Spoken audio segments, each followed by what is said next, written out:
In the annals of American UFO history, few incidents have inspired as much fascination and speculation as the one in Roswell, New Mexico.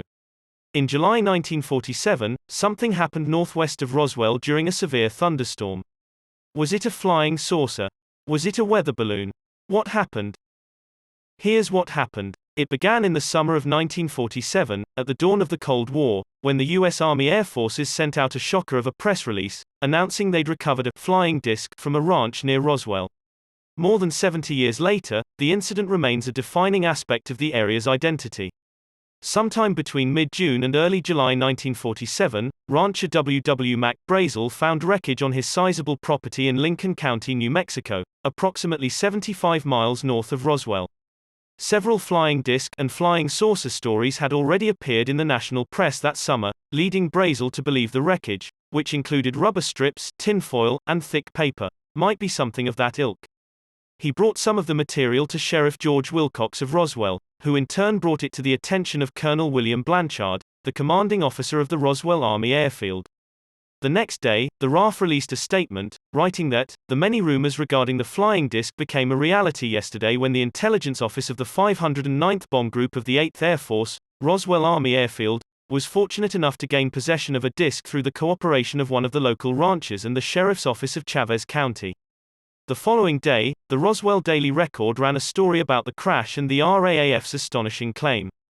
But U.S. Army officials quickly reversed themselves on the flying saucer claim, stating that the found debris was actually from a weather balloon, releasing photographs of Major Marcel posing with pieces of the supposed weather balloon debris as proof. For decades, many UFO researchers were skeptical of the government's changed account, and in 1994, the U.S. Air Force released a report in which they conceded that the weather balloon story had been bogus.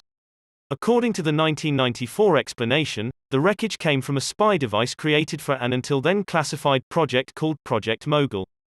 The device, a connected string of high-altitude balloons equipped with microphones, was designed to float furtively over the USSR, detecting sound waves at a stealth distance.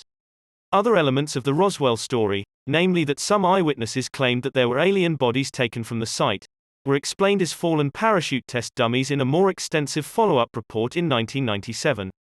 Donald Schmitt, a UFO researcher who has spent nearly 3 decades investigating the Roswell incident and is the co-founder of the International UFO Museum and Research Center in Roswell, says that explanation makes little sense. The flying saucer story, he contends, was so ostentatious that it was bound to draw attention to the area, with its sensitive military operations at the time. Doing so would seem highly counter to the interests of the War Department. What was Project Mogul? The classified Project Mogul was designed to detect sound waves in the upper atmosphere from Soviet atom bomb tests by flying microphones on trains of balloons at high altitude. Although the technology was quickly superseded, it remained secret for more than 20 years after the event. The fact that the balloon was involved in Cold War surveillance of the Soviet Union may have helped to propel rumors of a cover-up.